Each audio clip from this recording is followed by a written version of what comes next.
Bonjour. Donc, colonel, qu'est-ce qui a motivé la saisie de ces 208 par les formats de Kona? Merci pour la question. Je suis très honoré par votre présence. Je voulais profiter de cette occasion quand même pour remercier la haute hiérarchie militaire pour la confiance qu'elle a portée sur nous qui sommes sur le terrain ici. S'agissant de votre question, depuis quelques jours, nous avons reçu des informations selon lesquelles certains terroristes avec leurs complices font transporter des vivres de Kona vers Mopti. Ce qui pour nous quand même constitue un grand danger parce que c'est à travers ces vivres, à travers ces matériels que ces terroristes continuent à troubler la quiétude de la population de Mopti.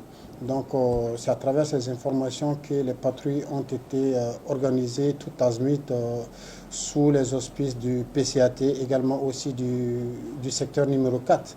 Et Dieu faisant bien les choses, hier lors d'une patrouille, il y a les deux minibus ont été interceptés à bord 3 tonnes de riz destinés à ces terroristes.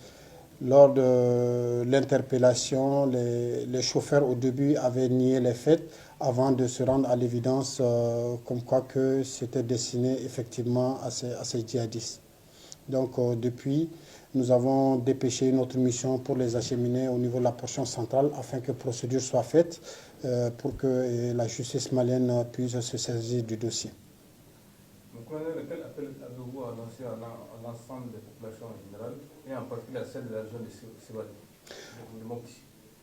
Merci bien. Comme vous l'avez dit, on ne peut pas parler de forces de défense et de sécurité sans la population parce que nous sommes ici sur le terrain pour la population.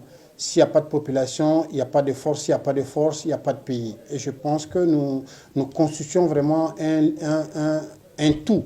Et il est vraiment impossible de les dissocier. C'est pourquoi d'ailleurs, lorsque vous voyez un peu nos activités, les activités ACM, les activités civilo-militaires, et aussi dans le cadre de la police de proximité que les unités de gendarmerie mènent sur le terrain, ils essayent de créer des cadres d'échange à travers des forums de quartier, à travers des journées portes ouvertes, à travers des sensibilisations, pour essayer de faire comprendre à la population la nécessité de cette collaboration.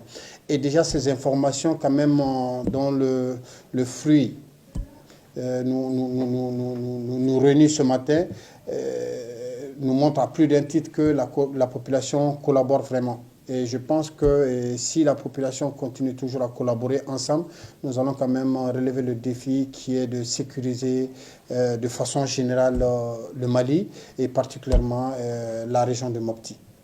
Merci beaucoup. C'est moi qui vous remercie.